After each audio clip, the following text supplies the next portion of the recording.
Menteri Koordinator Bidang Perekonomian, Airlangga Hartarto, baru-baru ini memberikan jaminan kepada pengusaha Amerika Serikat bahwa ekonomi Indonesia dalam kondisi baik.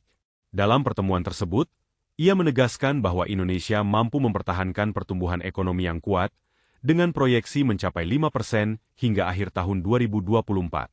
Meskipun Badan Pusat Statistik, BPS, melaporkan pertumbuhan ekonomi triwulan 3 2024 sebesar 4,95% secara tahunan, Airlangga mencatat bahwa capaian kumulatif tahun ini masih di angka 5,03%.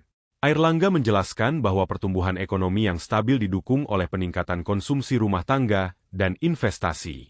Ia optimis bahwa kinerja investasi akan tetap baik hingga akhir tahun, terutama dengan adanya kepastian dari pemerintahan baru di bawah Presiden Prabowo Subianto yang berkomitmen untuk mendorong investasi dan penciptaan lapangan kerja. Dalam konteks yang lebih luas, Airlangga juga menyatakan keyakinannya bahwa Indonesia dapat mencapai pertumbuhan ekonomi hingga 6,22% pada tahun 2045 jika strategi yang tepat diterapkan. Dia menekankan pentingnya menjaga daya beli masyarakat dan mengendalikan inflasi untuk mendukung pertumbuhan ekonomi yang berkelanjutan. Menteri Koordinator Bidang Perekonomian, Airlangga Hartarto, telah merumuskan beberapa strategi untuk menjaga pertumbuhan ekonomi Indonesia di atas 5%. Berikut adalah rincian dari strategi tersebut. Strategi utama: meningkatkan konsumsi rumah tangga.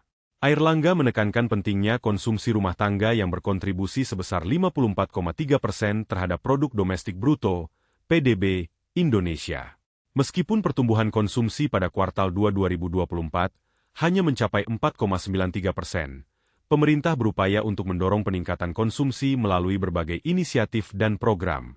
Dorongan investasi. Pemerintah berkomitmen untuk mendorong investasi, terutama dengan adanya kepastian dari pemerintahan baru di bawah Presiden Prabowo Subianto. Airlangga optimis bahwa pembentukan modal tetap bruto, PMTB, akan tetap terjaga hingga akhir tahun. Percepatan ekspor. Airlangga juga menekankan pentingnya mempercepat ekspor sebagai bagian dari strategi untuk meningkatkan pertumbuhan ekonomi. Ini termasuk penguatan pasokan ekspor dan diversifikasi pasar ekspor. Koordinasi antara sektor fiskal, moneter, dan real. Untuk mencapai tujuan ini, pemerintah menerapkan bauran kebijakan yang responsif dan koordinasi yang kuat antara sektor fiskal, moneter, dan real. Ini termasuk pengendalian inflasi melalui tim pengendalian inflasi pusat dan daerah. Reformasi struktural.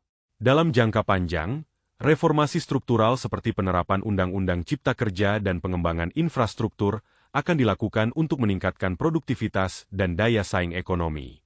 Inovasi digital dan transisi energi. Untuk mendukung pertumbuhan yang berkelanjutan, pemerintah akan fokus pada inovasi digital dan transisi energi sebagai bagian dari kebijakan ekonomi transformatif. Dengan menerapkan strategi-strategi ini, Airlangga yakin bahwa Indonesia dapat menjaga pertumbuhan ekonomi di atas 5% meskipun tantangan global yang ada. Menteri Koordinator Bidang Perekonomian, Airlangga Hartarto, menjelaskan bahwa investasi memiliki dampak signifikan terhadap daya beli masyarakat. Berikut adalah beberapa poin penting mengenai hubungan antara investasi dan daya beli menurut Airlangga. Dampak investasi terhadap daya beli masyarakat. Penciptaan lapangan kerja. Investasi yang meningkat berkontribusi pada penciptaan lapangan kerja baru. Dengan lebih banyak pekerjaan, masyarakat memiliki sumber pendapatan yang lebih baik, yang secara langsung meningkatkan daya beli mereka. Pertumbuhan ekonomi. Airlangga menekankan bahwa pertumbuhan ekonomi yang stabil, yang didorong oleh investasi, akan mendukung daya beli masyarakat. Ketika ekonomi tumbuh, pendapatan masyarakat cenderung meningkat, sehingga mereka dapat membeli lebih banyak barang dan jasa. Program perlindungan sosial.